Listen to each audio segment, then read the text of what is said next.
Bonjour à tous et bienvenue sur la chaîne des arts martiaux français. Aujourd'hui, je vous propose une étude de texte, l'ouvrage de Théophile Gautier, qui s'appelle Les Français peints par eux-mêmes, et particulièrement on va se pencher sur le tome 2, car il y a un article, ou du moins un chapitre très intéressant, qui s'appelle Le Maître de Chausson. C'est un texte qui fait référence, je retrouve énormément d'allusions lorsque je fais mes recherches, où beaucoup de gens m'en parlent, mais en fait, au final, il y a beaucoup de morceaux choisis, j'ai souvent vu que des extraits, et j'ai décidé d'aller travailler directement sur la source en elle-même, sans passer par un intermédiaire, et j'ai découvert des choses un petit peu sympathiques. Alors cette vidéo risque, si je devais travailler tout le chapitre d'un seul tyran, elle serait très longue et au bout d'un moment serait un peu rébarbative, donc je vais la découper en plusieurs petites parties, un peu comme pour ma conférence, ce qui permettra à chacun de pouvoir, on va dire, de sélectionner les vidéos qui l'intéressera le plus, mais je vous conseille quand même de tout regarder, ça ne pourra être qu'intéressant, du moins ça pourra vous permettre de connaître ce texte un peu plus facilement, sans avoir à aller chercher dans des sites tels que Gallica, parce qu'il faut quand même aller le trouver, c'est pas forcément facile. Et une fois après, vous avez peut-être pas forcément ni le temps ni l'envie, donc moi je suis là pour ça, on le fait. Alors, nous allons donc commencer. Le Maître de Chausson, par Théophile Gautier. C'est parti, en avant pour la lecture. Vous avez sans doute vu, si le hasard ou toute autre raison vous a conduit aux barrières, aux funambules, sur la place Maubert, dans la rue Mouffetard, ou tout autre lieu fréquenté par cette intéressante partie du peuple français, que l'on désigne sous les dénominations de gamins, de titis, de voyous, deux champions en attitude, agitant les bras et les jambes avec des gestes bizarres, et prononçant la phrase sacramentelle. « Numérote tes os, que je te démolisse !»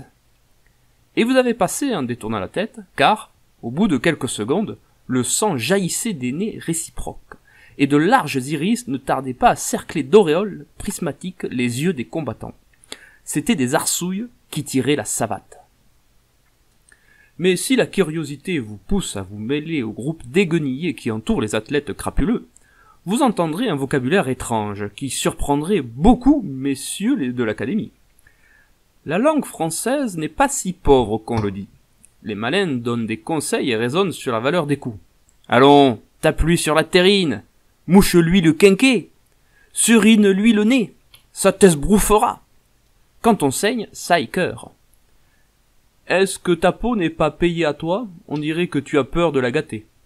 Huhu, xixi, mort donc, pousse dessus à mort, et autre interjection de même farine. L'apparition d'un sergent de ville, signalé à l'horizon par quelques vigies hissés sur la une d'une borne, dissipe les acteurs et les spectateurs de ce tournoi d'un nouveau genre. Ouf, dit l'un, je crois que j'ai le brochet décroché. Mais je lui ai joliment labouré la jambe, et mon coup de ramasse était fameux. Je lui ai pelé la grève comme une pomme. Le zeste est venu. Si j'avais su, je lui aurais coulé un seau ou fauché le changement de garde, et il aurait été esquinté à fond. Crénon, fait l'autre en rajustant les lambeaux de son bourgeron. Que c'est bête de taper sur les effets du monde. C'est égal, je lui ai envoyé un coup de tampon sur le mufle, qu'il ne pourra ni béquiller, ni licher de 15 jours. Oh ça, et les autres, qu'est-ce qu'ils payent à boire aux artistes? J'étoufferai volontiers un polichinelle de bleu. Rien n'est plus salé que de se bûcher, ça vous altère. Allons, Auguste, un petit verre de fil en 4, histoire de se velouter ou de se rebomber le torse. La troupe ne peut qu'opiner du bonnet, et s'engouffre avec un touchant empressement dans la boutique de quelques marchands de vins suspects, portant une enseigne hiéroglyphique, comme les ruines de Moscou, l'insecte volage, la femme sans tête, ou le puits qui parle. Hideux vestiges oubliés dans les recoins obscurs de la civilisation. Pour cette première page, alors quel feu d'artifice de mots que l'on n'utilise plus du tout et d'expressions complètement tombées dans l'oubli. Ce qui est fort dommage. Mais on s'aperçoit aussi que la savate telle qu'on la tire dans la rue de Paris au moment de l'écriture de ce livre, ça rigole pas, puisque ça saigne, ça se déchire, ça se mord, et ça fait du mal.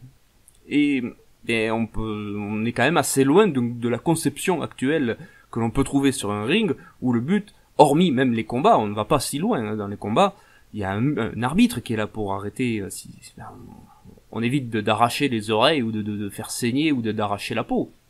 L'arbitre est là pour l'empêcher. Ce n'est pas le but d'un combat moderne. C'est voir un échange technique de coups en voyant un hors-combat, mais pas autant de violence. Eh bien, la savate, dans ses débuts, c'est ça. C'est du massacre. Et d'autant plus que ça se passe sur du pavé ou de la terre battue.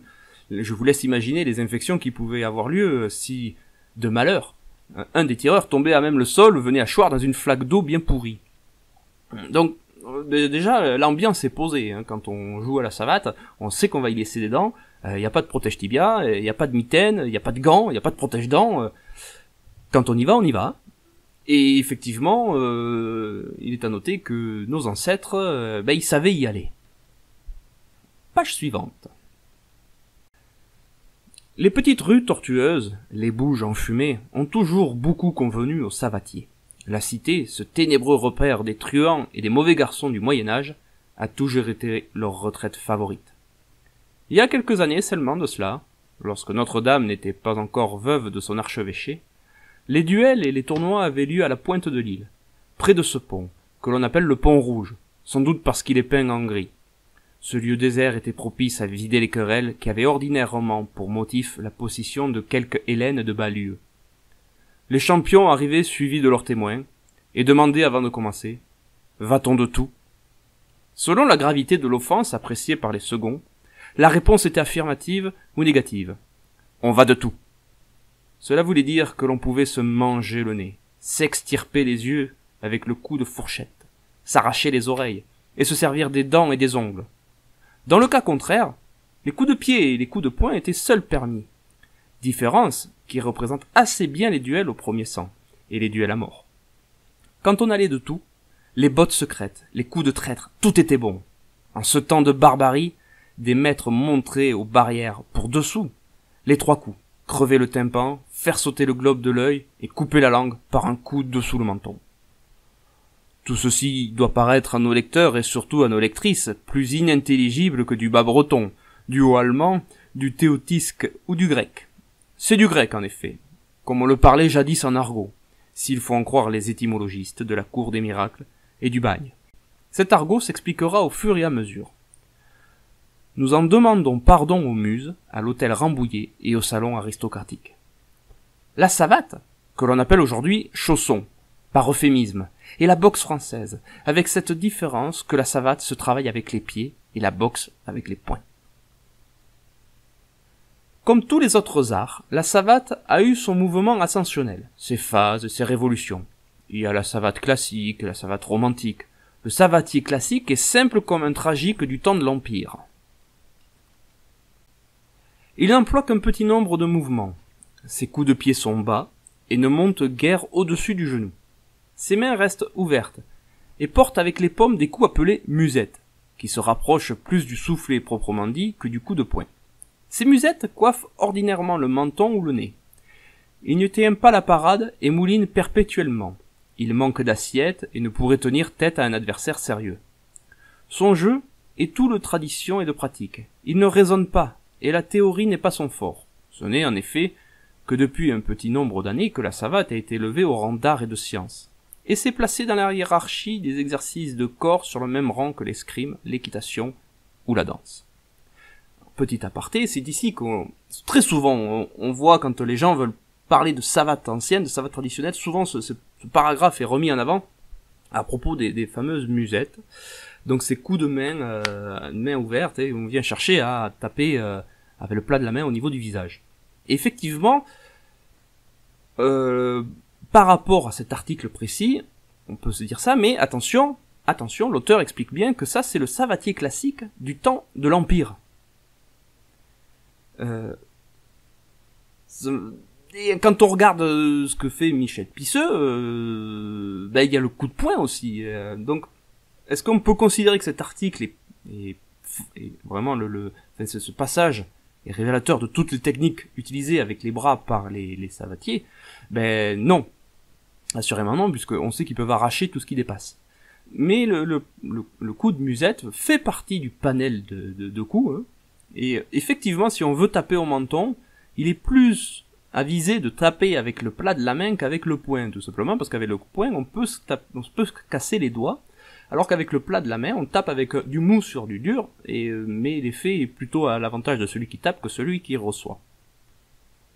Continuons. Un petit traité historique de la savate depuis une quarantaine d'années sera ici tout à fait à sa place. Les maîtres bâtonnistes de Caen avaient de la célébrité avant la Révolution. Cette gloire s'abîma comme tant d'autres dans le gouffre de 93, et il faut sauter jusqu'à l'Empire et à la Restauration pour trouver dans la mémoire des plus vieux maîtres les noms des rois primitifs qui constituent la dynastie de la savate. Fanfan est le Pharamond, le Romulus de cette histoire. Il représente la période héroïque et fabuleuse. Sabatier lui succéda. Après lui vint Baptiste, ancien danseur à l'opéra, à qui les exercices de son premier emploi avaient assoupli les jambes, et qui montait les coups de pied plus haut qu'aucun des maîtres contemporains. Baptiste, qui avait conservé un vernis d'élégance et de bonne société, eut l'honneur de travailler avec son Altesse royale, le duc de Berry. Son Altesse se revêtait, pour ses exercices, d'une espèce d'armure de bras, de poitrine et de jambes, en fil de fer, très hissée, recouverte de bourre et de peau. Mais dans les salles, on ne se servait ni de plastron, ni de brassard, ni de jambard. Seulement, l'on tirait le chapeau sur la tête, ce qui ne se fait plus aujourd'hui à cause du développement du jeu. Cette importation de mœurs anglaises était d'une grande hardiesse pour le temps, et, malgré cet exemple princier, l'art sublime de la savate, de la canne et du bâton resta confiné dans les classes inférieures. À Baptiste succéda Fanfare, qui tirait la savate et le bâton, puis vers Mignon, Rochereau et Carpe, qui ont laissé de brillants souvenirs dans le monde des salles d'armes et des estaminets. Ah, mais là, ce qu'on peut dire, c'est que, définitivement, Michel Pisseux n'est pas le premier, et il est fort probable qu'il a appris avec ces gens-là. Et deuxième chose que l'on peut remarquer, c'est que un savetier ne fait pas que de la savate, il fait aussi de la canne et du bâton. Et non, en tout cas, ce qu'on peut dire, c'est que les maîtres avant la Révolution ne manquent pas. Il y en a, mais étant donné qu'ils font partie de la basse société, personne ne s'intéresse à leur gueule, véritablement, à part peut-être 2-3 exemples ultra anecdotiques. Mais il va falloir attendre l'Empire, et après l'Empire, pour qu'arrive une pléthore de maîtres. Et ça, c'est des choses qu'il va falloir étudier, savoir, pour comprendre vraiment pourquoi, comment, et dans quelle mesure. Mais en tout cas, ce qu'on peut lire avec ce chapitre, c'est que des maîtres, la savate existe bien sûr avant la Révolution. C'était clair et net pour moi. Mais le fait d'avoir des noms de personnes, et vous voyez, c'est souvent des noms avec un surnom, c'est des gens qui ne sont pas de la haute société, ça c'est clair. Alors on peut avoir, c'est très compliqué d'avoir des informations officielles sur ces gens-là. Il faudrait les chercher dans les registres de l'église, tout ça. Vous imaginez même pas le travail qu'il peut y avoir de recherche là-dessus. Mais ces gens existent. Et avant Pisseux, il existe des gens qui sont pas forcément des brigands. Hein. Pour moi, ces gens, c'est pas des brigands hein, tels qu'ils sont énoncés. C'est pas des bandits. Hein. Ce sont des gens qui pratiquent la savate, qui sont même des maîtres d'armes de canne et de bâton. Donc on sort un peu de cette espèce d'image d'Épinal, la savate qui vient de Paris, qui est née comme ça du jour au lendemain. On sait pas trop comment, on sait pas trop pourquoi. Non, ça c'est faux. C'est pas vrai. Là aussi, c'est pas vrai. Sauf que le problème, c'est qu'on peut rien prouver, strictement rien prouver, parce on peut se baser sur aucun document, hormis ce genre de texte, qui là aussi ne peut être qu'un témoignage, et on peut pas dire que ce soit une preuve formelle, mais quand même. Je vois pas pourquoi Théophile Gautier il irait inventer des noms faux de personnes pour expliquer d'où vient quelque chose de concret. Alors, oui, on pourrait partir sur cette hypothèse qu'il a fabule. Mais ça me paraît très gros quand même. En tout cas, allez, on va prendre que c'est juste une hypothèse, ce n'est pas formel, c'est une hypothèse. Il existerait peut-être des maîtres de savate avant la Révolution, et ce savoir s'est transféré à travers l'Empire, grâce à l'Empire, et même grâce à la Grande Armée, qui a été un grand moyen de mixer la population française entre nobles qui ont perdu leur titre et qui se sont retrouvés dans une armée entourée de soldats qui viennent qui sont du monde, on va dire, du petit monde. Eh bien, et il y a eu des échanges qui se sont faits, des amitiés qui se sont créées, et la Grande Armée a eu cet effet de créer une société dans la société, Et bien le jour où le jour où il n'y a plus de grande armée, il a fallu peut-être que ces gens vivent, et peut-être qu'ils ont décidé de vendre leur savoir pour essayer au moins de survivre. Mais continuons. Les rues où se tenaient les classes n'avaient rien de très élégant.